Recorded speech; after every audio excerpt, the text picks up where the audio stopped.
लिखा हुआ था कि उठो जागो और तब तक नहीं रुको जब तक अपने लक्ष्य की प्राप्ति ना हो जाए। इसरो यानी कि इंडियन स्पेस रिसर्च ऑर्गेनाइजेशन, ये हमारे देश की एक महत्वपूर्ण अनुसंधान संस्थान है।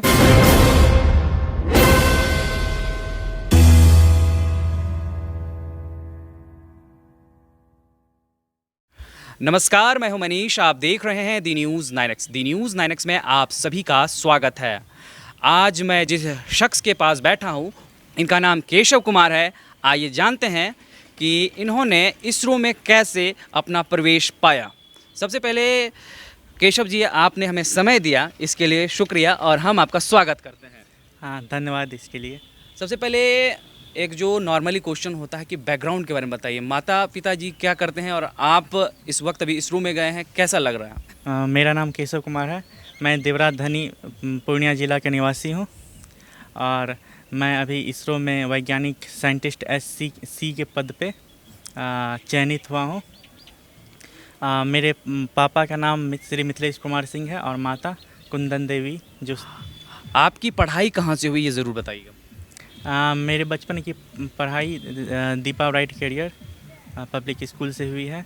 इसके बाद मैं कुछ समय के लिए नवोदय सैनिक की भी प्रिपरेशन कर रहा था। उसके बाद 10वीं की मीन्स हाई स्कूल की पढ़ाई कटिहार अहमदाबाद से पापा के स्कूल से की। 10वीं में मेरा बहुत अच्छा मतलब मार्क्स आया था। कितना परसेंटेज था? मैं बिहार बोर्ड से था। मेरा टोटल 83% था। मैं स्कूल टॉपर भी उस टाइम पे था। जी, स्कूल टॉपर थे। हाँ, उसके बाद मैं 11th-12th की पढ़ाई रानी पत्रा हाई स्कूल पूर्णिया से ही किया हूँ। तत्पश्चात मैं Bangalore institute of technology Bangalore से इलेक्ट्रॉनिक्स एंड कम्युनिकेशन इंजीनियरिंग में बीटेक की। तत्पश्चात मैंने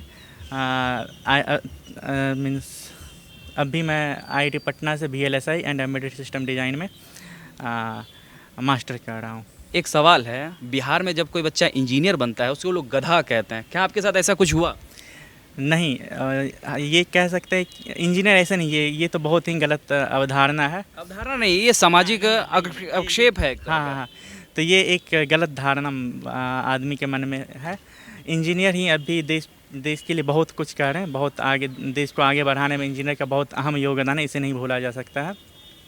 और हर देश के आगे बढ़ने में इंजीनियर का अहम रोल होता है।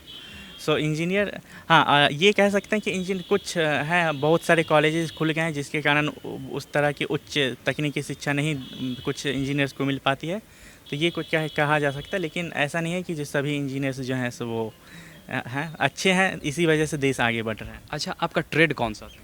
मेरा electronics and communication engineering. Electronics and communication, तो उसमें मोबाइल फ़ोन्स वगैरह आते होंगे? हाँ, mobile phones, processor, laptop means processor, ये सब बनाने का।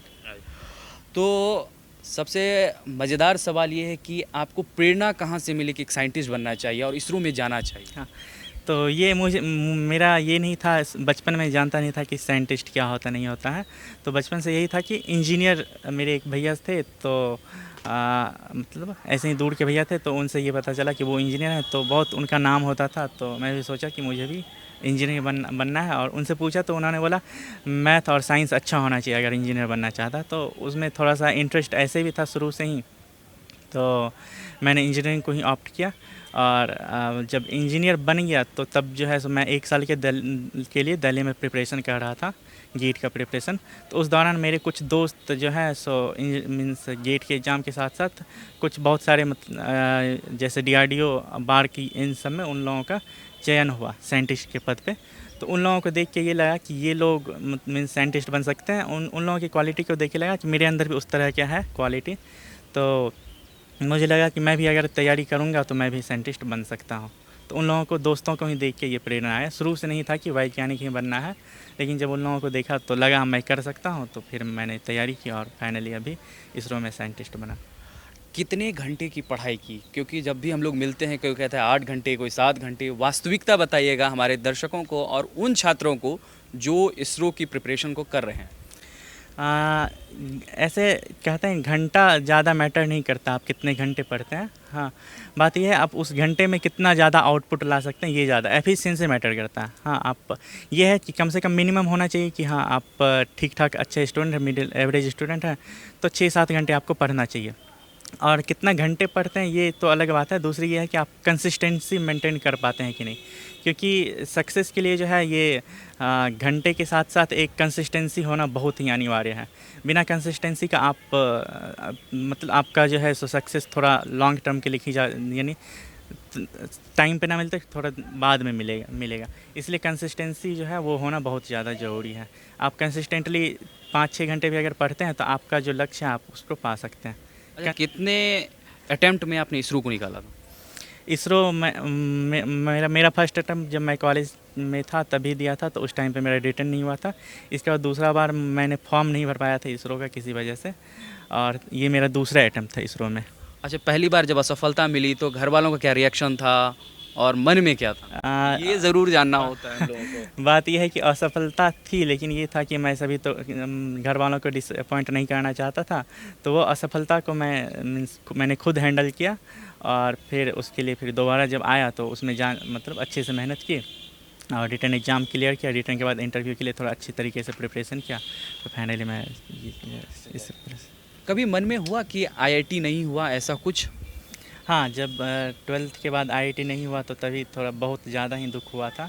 लेकिन फिर मुझे पता चला कि एक ऑप्शन है जो बीटेक के बाद भी मैं आईआईटी में एंट्रेंस पा सकता हूँ, तो इसी के लिए मैंने गेट की प्रिपरेशन किया और फाइनली मैं अभी आईआईटी पटना में VLSI डिज़ाइन से अपना मास्टर्स कर रहा हूँ। इसरो क्या है, हमारे दर्शकों को बताइए इसके बारे में, और ये वहाँ कैसे पहुँचे इसके बारे में बताइए। इसरो यानी कि इंडियन स्पेस रिसर्च ऑर्गेनाइजेशन, ये हमारे देश की एक महत्वपूर्ण अनुसंधान संस्थान है। ये सैटेलाइट बनाने का काम करती है। जो सैटेलाइट हमारी ये ब्रॉडकास्टिंग, कम्युनिकेशन या जितना भी डिजास्टर मैनेजमेंट, इन सभी चीज़ों का हमें इंफॉर्मेशन देती है। आखिर वहाँ छात्र कैसे पहुँचे, कैसे एग्ज़ाम फेस करे, और आपका एग्ज़ाम कब हुआ था ये भी बताइए। इसरो का एग्ज़ाम जैसा कि मुझे याद है, इसरो का एग्ज़ाम 12 जनवरी को हुआ था, और वो 12 जनवरी 2020 को रिटर्न एग्ज़ाम हुआ था। ऐसे जैसा कि मुझे मतलब 12 जनवरी को सुबह एग्ज़ाम था, और वो 12 मीन्स मैं थोड़ा लेट से उठता हूँ ऐसे, तो लेकिन मुझे सुबह उठना था, तो वही घर में एक ऐसे ही कोट सब लिखा हुआ था, वो वहाँ पे यही था, मतलब लिखा हुआ था कि उठो जागो और तब तक नहीं रुको जब तक अपने लक्ष्य की प्राप्ति ना हो जाए। तो वही कोट पे नज़र गया और उसी को देखते हुए मैंने फाइनली मैं उठा, और एग्ज़ाम देने जब जा रहा था, मेरा कोलकाता में था, तो वहाँ पे बहुत सारी स्वामी विवेकानंद जी की प्रतिमा को देखा, वहाँ पे माल्यार्पण सब हो रहा था, तो उससे मुझे बहुत ज़्यादा मतलब एनर्जाइज फील हुआ।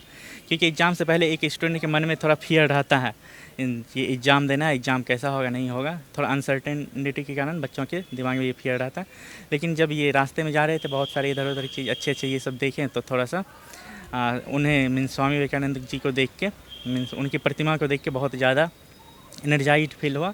और एक जो डर था मन में एग्ज़ाम का क्या होगा नहीं होगा, वो डर वहाँ पे ख़त्म हो गया, और फाइनली मेरा एग्ज़ाम अच्छा गया। मुझे पता चल गया था कि मेरा रिटर्न पास हो जाएंगे हम।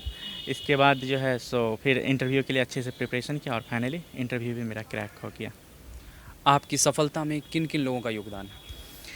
सफलता सिर्फ एक आदमी पे डिपेंड नहीं करता। सफलता के पीछे मीन्स ऐसे तो हम तो सामने है कि हम बस मुझे सफलता मिली है, लेकिन इसके पीछे बहुत सारे लोगों का एक इनडायरेक्ट रूप से बहुत सारे लोगों का मेहनत है।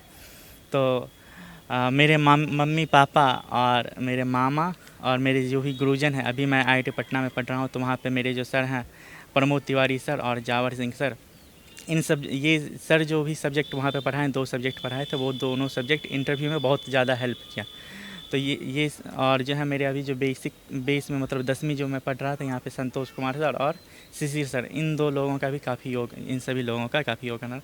और मेरे दोस्त जो भी हैं, दोस्त और मेरे फैमिली के मेम्बर्स और फ्रेंड्स जो भी हैं, सभी का काफ़ी मोरल सपोर्ट रहा, जिसके बदौलत मैं अभी इसरो में साइंटिस्ट बन पाया।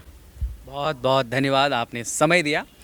अगर आप हमारा ये इंटरव्यू फेसबुक पे देख रहे हैं तो हमारा फेसबुक पेज लाइक करें। अगर आप हमारा ये वीडियो यूट्यूब पर देख रहे हैं तो हमारा यूट्यूब चैनल दी न्यूज़ 9X को सब्सक्राइब करें, और आप हमें ये ज़रूर बताएं कि आपको हमारा यह इंटरव्यू कैसा लगा।